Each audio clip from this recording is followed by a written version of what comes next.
આ બધું ખાલી કરી દેજો, પછી બીજી વખત તમને કહેવાશે નહીં કે. ગાંધીનગરના પેથાપુરના ચારડી વિસ્તારમાં 40 વર્ષ જૂના દબાણ પર જીએમસીનું બુલડોઝર ફરી વળ્યું. તંત્રની આળસ કે આયોજન. વર્ષો સુધી વીજ કનેક્શન આપનાર તંત્ર અચાનક ઝાંકતા સેંકડો પરિવારો મુશ્કેલીમાં. ગાંધીનગર મહાનગરપાલિકા દ્વારા શહેરના પેથાપુર નજીક આવેલા ચરડી વિસ્તારમાં આજે વહેલી સવારથી જ દબાણ હટાવો ઝુંબેશ હાથ ધરવામાં આવી છે. છેલ્લા 40 વર્ષથી અહીં કાચા મકાનો બનાવી રહેતા પરિવારોના આસિયાના પર મનપાએ કડક કાર્યવાહી કરી છે. જો કે આ કાર્યવાહીના પગલે સ્થાનિકોમાં ભારે રોષ અને લાચારી જોવા મળી રહી છે.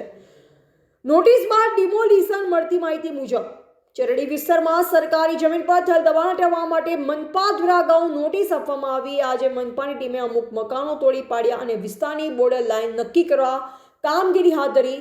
જે લોકો પેઢીઓથી રહેતા હતા તેઓ કડકડતી ઠંડી અને અનિશ્ચિત ભવિષ્ય વચ્ચે ખુલતા આકાશ નીચે આવી ગયા છે. જનતાનો સવાલ છે કે દબાણ થતું હતું ત્યારે અધિકારીઓ ક્યાં હતા? સ્થાનિકોને જાગૃત નાગરિકોમાં એક જ ચર્ચા છે કે જ્યારે કોઈ બિનઅધિકૃત જગ્યા પર દબાણની શરૂઆત થાય છે ત્યારે તંત્ર મૌન કેમ સેવે છે? જ્યારે લોકો કાચા મકાનો બનાવે છે ત્યારે ગુજરાત ઇલેક્ટ્રિસિટી બોર્ડ દ્વારા તેમને વીજ કનેક્શન પણ આપી દેવામાં આવે છે. વર્ષોથી ટેક્સ કે સુવિધાઓના નામે તંત્ર દ્વારા આંખ આડા કાન કરે છે અને જ્યારે દબાણ વટવૃક્ષ બની જાય છે ત્યારે અચાનક વિકાસ કે પ્રોજેક્ટના નામે તેને તોડી પાડવામાં આવે છે. અમારી પાસે હવે જવું ક્યાં તેની કોઈ વ્યવસ્થા નથી. જો આ જગ્યા ગેરકાયદેસર હતી તો અમને આટલા વર્ષો સુધી અહીં રહેવા કેમ દીધા? ત્યારે કેમ કોઈ રોકવા ન આવ્યું? વિકાસના નામે વિસ્થાપન. હાલમાં મનપાએ બોર્ડર લાઇન નાખી જમીન સુરક્ષિત કરવાની પ્રક્રિયા શરૂ કરી છે, પરંતુ જે પરિવારો વિસ્થાપિત થયા છે તેમના પુનર્વસન અંગે હજુ સુધી કોઈ સ્પષ્ટતા કરવામાં આવી નથી. આ ઝુંબેશના કારણે અનેકો ગરીબ પરિવારો અત્યારે મુશ્કેલીમાં મુકાયા છે.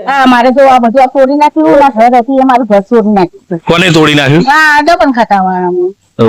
કેમ તોડી નાખ્યું? આ દબન એ માટે પોલીસ મારી એકલીનું નહીં તોડ. તો હવે તમે ક્યાં જશો હવે રહેવા માટે? હવે અમને કઈ આ લોકો બધા કહીને અમને કઈ અંદર કઈ સગવડ કરી આવશે તો અમે અંદર જતા રહીશું. પેલા દીદી તો શું કરીએ અમે? બોલો, બધી સાથે લાવી આવી છે એકદમ ભડકા છે. બોલો શું કરીએ કહો? આ સવારમાં ઉઠીએ ને તો સાથે ખોટ આવો.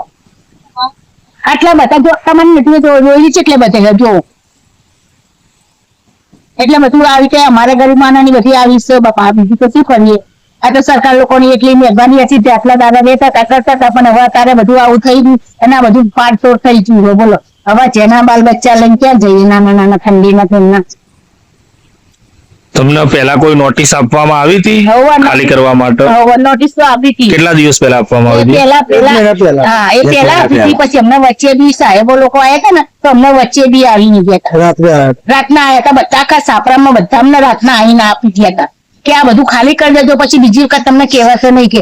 પછી અમને કીધું એટલે અમને ડર લાગી એટલે અમે એમ તાત્કાલિક બધું સામાન બધો બહાર કાઢીને બધું ખાલી કરીને અલગ કરી નાખ્યું.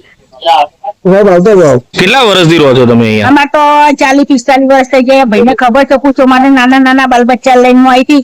આ તો હું તમને હા જો હા તો ઘરવાળો તમને કહું, મારા બેટા જેવા મારા છોકરા જેવા છો ભાઈ, મારા પરિવાર જેવા છો. મારે તો ઘરવાળો પેલા મરી ગયો તો પછી મારે નાના નાના બાલ બચ્ચા હતા. મારે કોઈ સાથ સપોર્ટ નતો, મારે કોઈ ચારો નતો. પછી મેં બીજું ઘર કરી અને મારા બચ્ચા એમના મોટા કરી અને મેં પરસ કર્યા. મારી દોસ્તી હોય બી આ ઘરમાં મરી ગયા.